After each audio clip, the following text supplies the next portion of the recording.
ارحبي يا ام خالد يا الاصيله،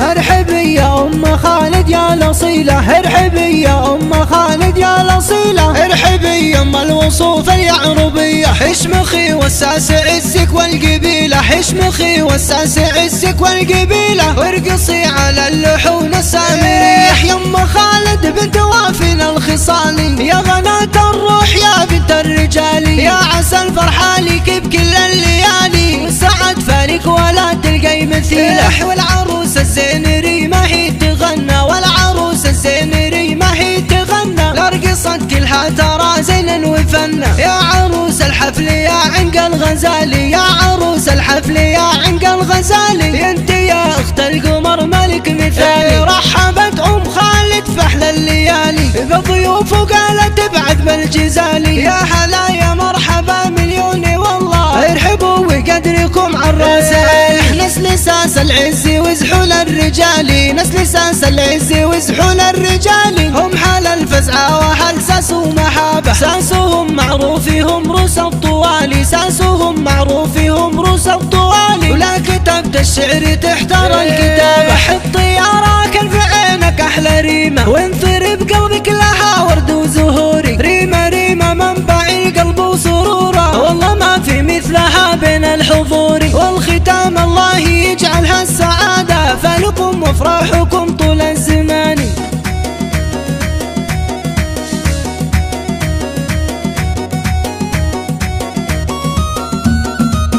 ارحبي يا ام خالد يا الاصيله، ارحبي يا ام خالد يا الاصيله، ارحبي يا ام الوصوف اليعربيه، حشمخي وساس عزك والقبيله، حشمخي وساس عزك والقبيله، وارقصي على اللحون السامريه يا ام خالد بنت وافنا الخصالي، يا غناة الروح يا بنت الرجال، يا عسى الفرحه لك بكل الليالي، والسعد فارق ولا تلقي مثيله، والعروس الزينري ما هي تغنى، والعروس الزينري ما هي تغنى، لرقصت كلها ترى زينا وفنا، يا عروس الحفل يا عنق الغزالي، يا عروس الحفل يا عنق الغزالي، انت يا اخت القمر ملك مثالي، رحبت ام خالد في احلى الليالي بضيوف وقالت ابعث بالجزالي، يا هلا يا مرحبا مليون والله، ارحبوا وقدركم عالراسين، نسل ساس العز وزحول الرجال، نسل ساس العز وزحول الرجال، هم حال الفزعة وهل ساس ومحابة، ساسهم معروفهم روس الطوالي، ساسهم معروفهم روس الطوالي، ولا كتبت الشعر تحتار الكتاب.